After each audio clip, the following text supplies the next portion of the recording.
Namaskar, hello and welcome to Source Astrology video number 124. हम लोग क्या कर रहे थे? We were doing videos on, we were learning videos of Karana. Okay, Karana is one of the limbs of the Panchanga. हमने क्या किया था? हमने बहुत सारी चीजें की थी. We tried to understand Karana. Karana को कैसे फाइंड करें सॉफ्टवेयर को यूज करके? Then we try to understand the ग्रह देवतास of the Karana and we went deep inside of the Bhava Karana. तो अभी we have to do another 10, हमें और 10 करना है. बट बीच में कभी कभी कुछ फ्लोज आ जाते हैं, तो I I change my topic for your advantages.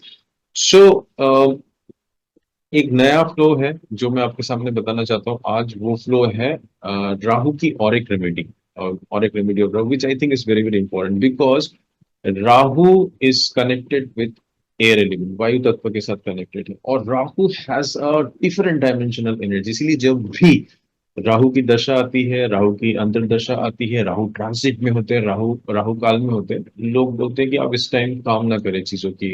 मतलब ये आपके अंदर ना एक, बिकॉज एनर्जी इतना डिफरेंट है कि इंसान को समझ में नहीं आता कि क्या करे इस वक्त. सो इसकी सोल्यूशन क्या है? इसकी सोल्यूशन है ब्रीदिंग. एक रेमेडी है. एक रेमेडी मैंने नवरात्रों के लिए बताया था आप लोगों को. नवरात्र के लिए मैंने क्या बताया था? माँ दुर्गा का जाप. और एक मैंने वीडियो बताया था जिसमें आप किस तरह से बातचीत कर रहे हैं उसके ऊपर डिपेंड कर रहा है आपकी राहु कैसे इंप्रूव होती है. बिकॉज राहु की जो रेमेडी है वो माँ सरस्वती और माँ दुर्गा दोनों से ही हमें मिलता है.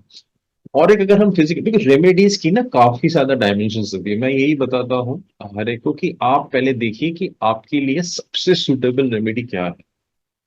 आप अगर रेगुलर पूजा पाठ करते हैं, रेगुलर प्रेयर्स करते हैं, तो आप माँ दुर्गा की पूजा कर सकते हैं, माँ सरस्वती की पूजा कर सकते हैं रेगुलरली, माँ छिन्नमस्ता की पूजा कर सकते हैं. वो तो है. अगर आप ज्यादा योग में, ध्यान में, या आप कोई सिंपली एरोबिक्स या ब्रीदिंग में जा रहे हैं, तो राहु ब्रीदिंग, वायु का कारक है. तो एक तरह से अगर हमारी श्वास भी चल रही है, तो उसके पीछे राहु का कहीं ना कहीं एक बहुत बड़ा कंट्रीब्यूशन है हमारी जिंदगी के अंदर. सो वो कैसे है वो बाद में समझते हैं. बट अगर हम रेमेडी की डायरेक्टली बात करें, फिजिकल रेमेडी की बात करें, और अगर पंच तत्वों के साथ इंटरैक्टिव रेमेडी की बात करें, तो आप जितना ज्यादा वायु तत्व लेंगे शरीर के अंदर, उसको सही तरह से रोक के रखेंगे और उसको सही तरह से आप उसको एक्सेल करेंगे वायु को, तो आप देखेंगे जब भी हमारे पास राहु की दशा आती है या अंतर्दशा आती है, राहु राहु का कोई भी एक ट्रांजिट पर्टिकुलर चल रहा है, तो उस एरिया, उस डायमेंशन ऑफ लाइफ में क्लियरिटी नहीं होती है. तो क्लियरिटी कौन ला सकता है? क्लियरिटी ला सकते हैं एयर. जब भी कहीं पे भी एयर की कमी होगी ना शरीर के अंदर, या कहीं पे ब्लड में एयर की कमी होगी, तो आपको थकावट नहीं होगी बॉडी के अंदर. इसीलिए आप देखेंगे जब भी किसी इंसान का राहु दशा चलता है ना, वो कहीं ना कहीं एक तरह से थक जाता है. इंसान लगता है कुछ बोझा है जीवन के ऊपर, कुछ कुछ चीजें हैं, कुछ चीजें रोक रही हैं चीजों को करने में, बिकॉज सही तरह से शायद जो जो सर्कुलेशन, जो ऑक्सीजन चाहिए वो शायद नहीं मिले. तो इसका एक सोल्यूशन, एक रेमेडी है. जब भी इस तरह की आपको राहु की रेमेडी मिले, सिर्फ राहु की रेमेडी की हम बात नहीं कर रहे हैं, जैसे राहु बहुत जरूरी है अगर कोई कोई आप आउट ऑफ द वर्ल्ड काम कर रहे हो, बिकॉज राहु के पास कुछ ऐसी ऊर्जाएं हैं जो जो आपकी आउटर लिमिट से बाहर की ऊर्जाएं हैं. सपोज आप कोई प्रोजेक्ट कर रहे हो और आपको ना, आप जानते हो कि उस प्रोजेक्ट को आपने अगर नॉर्मल तरीके से किया तो आपको वो प्रोजेक्ट नहीं होगा, तो उसमें क्या जरूरत है? आप देखोगे कुछ लोग स्ट्रेस हो जाते हैं, तो वो क्या करते हैं? बैठ के समटाइम्स पीपल इवन फैग मतलब सिगरेट पी रहे. I am not recommending here to cigarette. Cigarette पीने में क्या होता है कि एक एक मन शांत होते हैं. बिकॉज क्या होता है कि जब भी आप कुछ चीज करते हो, आपकी जो थॉट प्रोसेस है ना, वो बढ़नी शुरू हो जाती है. आप देखो, आप स्ट्रेस से बहुत सारी थॉट्स एक्सेस चल रही है. ओ, आपको प्रोजेक्ट करो, ये भी करना है, इस प्रोजेक्ट को कंप्लीट करना है, इतना डेडलाइन है, ये डेडलाइन मीट करना है, वेंडर के साथ बात करना है, ये करना है, वो करना है. अचानक से आपका टीम मेंबर फेल कर रहा है, उसकी तबीयत खराब हो रही है. These things will start happening in your life. So what can be done at that moment? So जब आपको out of the way thinking mill, out of the way आप बस सोचना चाहोगे, तो उसमें क्या करना? अब यू ऑलवेज थिंक, जैसे दिखा था ना Kit Kat, take a break. तो आप एक ब्रेक लेते हो और बाहर जाके थोड़ा सा यू टेक ए ब्रीथ. क्योंकि तब क्या है कि lot of actions and reactions are happening in the body, और काफी ज्यादा चीजें, ऑक्सीजन की कमी होनी शुरू होती है. एंड ऑक्सीजन की कमी होने से कि आपकी सिस्टम्स ठीक से काम नहीं करते, सोचना, क्लियरिटी में प्रॉब्लम होता है, विजन में प्रॉब्लम आ जाता है, बहुत सारे इश्यूज होते हैं. तो इसके एक ही निदान है, वो है कि आप ज्यादा से ज्यादा एयर अंदर लीजिए, हवा, अच्छा हवा, शुद्ध हवा लीजिए। तो ये भी एक राहु का बहुत बड़ा रेमेडी है, is to do a kind of a breathing, deep breathing. आप जितना ज्यादा ब्रीदिंग कर सकते हैं उतना ब्रीदिंग कीजिए। वो क्या करेगा, आपके अंदर ऑक्सीजन पहुंचाएगा, आपकी बॉडी बॉडी में ऑक्सीजन जैसे ही जाएगा, आपके अंदर जितनी भी अनक्लैरिटी है, जो क्लैरिटी में प्रॉब्लम है, फॉगीनेस है, फॉग हो गया ब्रेन, उसको ओपन करेंगे। तो जितना ज्यादा ऑक्सीजन आप लेंगे, सो इसीलिए डीप ब्रीदिंग या कोई भी breathing exercise is very much recommended during the Rahu दशा, राहु अंतरदशा, या राहु की ट्रांजिट, या राहु के किसी तरह के कोई भी नेगेटिव इम्पैक्ट्स अगर आपको वो करना है, तो आप ब्रीदिंग एक्सरसाइज करें। और अगर आप ब्रीदिंग एक्सरसाइज को थोड़ा और एडवांस में लेके जाना चाहते हैं, तो क्रिया योग या स्वर योग, क्रिया योग भी है, स्वर योग भी है। ये दोनों डायमेंशंस को भी आप एक्सप्लोर कर सकते हैं। So Kriya is a very beautiful thing जिसमें you mix up various visualizations and various things, vibrations, and you do a Kriya breathing. That's also very good because Kriya breathing आप ऐसे ही नहीं कर सकते। Kriya breathing या स्वर विज्ञान, इनमें आपको एक गुरु की आवश्यकता होती है। सो आप एक्सप्लोर कीजिए इन गुरु की, जो आपको क्रिया में दीक्षा दे सकते हैं, या जो आपको स्वर विज्ञान में दीक्षा दे सकते हैं, बिकॉज ये बहुत पावरफुल चीज है। आपने सुना होगा बहुत लोग क्रिया करने के बाद उनकी लाइफ बदल जाती है, मे बी उनकी जो मिशन है, विजन है, वो ज्यादा उनको मिलना शुरू हो जाता है। इवन स्वर विज्ञान से बोलते हैं बहुत सारे मैनिफेस्टेशन कर सकते हैं। अब स्वर विज्ञान जो कि ब्रीदिंग का एक टेक्निक है, कैसे आप कर पाती है चीज, बिकॉज जब भी आपके अंदर एयर जाता है, तो एयर जैसे ही आपके अंदर जाता है, तो एयर बहुत सारा information in association with Rahu आपके पास लेके आता है, because Rahu is a magical planet. Rahu is a magical planet, Ketu is also a magical planet. And ये लोग, राहु आपके जन्म के लिए, आपकी ब्रीदिंग के लिए, आपकी लॉन्जिविटी के लिए, सैटर्न के कनेक्शंस के लिए Rahu is very very important.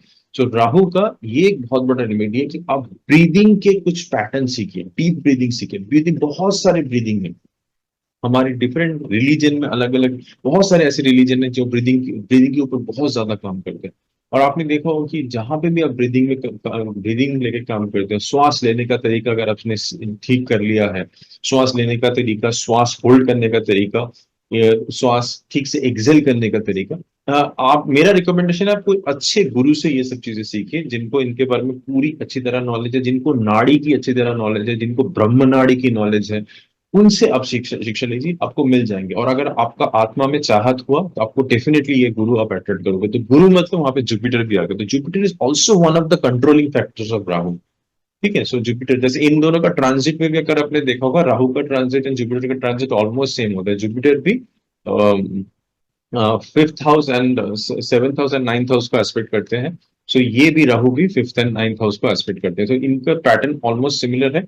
But yes, Rahu के पास कुछ ऐसी एनर्जी होती है जो समझना थोड़ा मुश्किल है, because it is out of the world energy, out of the box thinking. Okay, innovation, जितने भी हम अभी इनोवेशन एंड टेक्नोलॉजी देख रहे हैं, तो ये सारी राहु की देन है। एंड शायद भगवान विष्णु ने कुछ सोच समझ के राहु और केतु की सृष्टि की थी।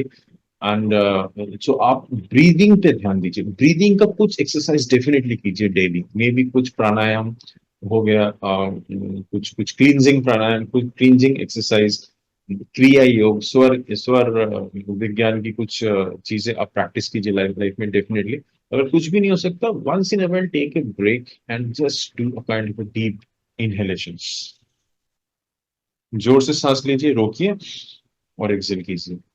और साथ में आप जय माँ दुर्गा, अगर आप स्पिरिचुअल है थोड़ा सा, माँ दुर्गा के भी जाप कर सकते हैं। तो breathing is absolutely absolutely important, and it is a magical 5 element remedy for Rahu.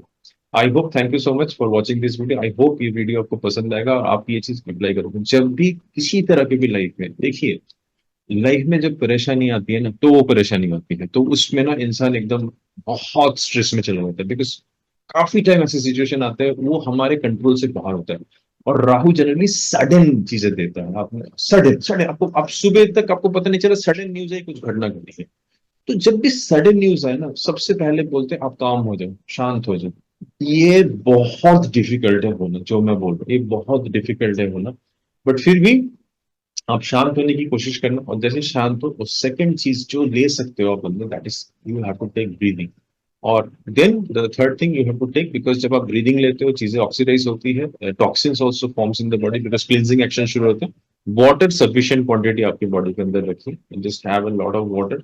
So brain आपका अच्छा काम करेगा। जब आपको ब्रेन की क्लैरिटी मिले, देन भी अगर आपको प्रॉब्लम समझ में, then always you can call up the higher thing. So but breathing is very very important, right breathing is absolutely important.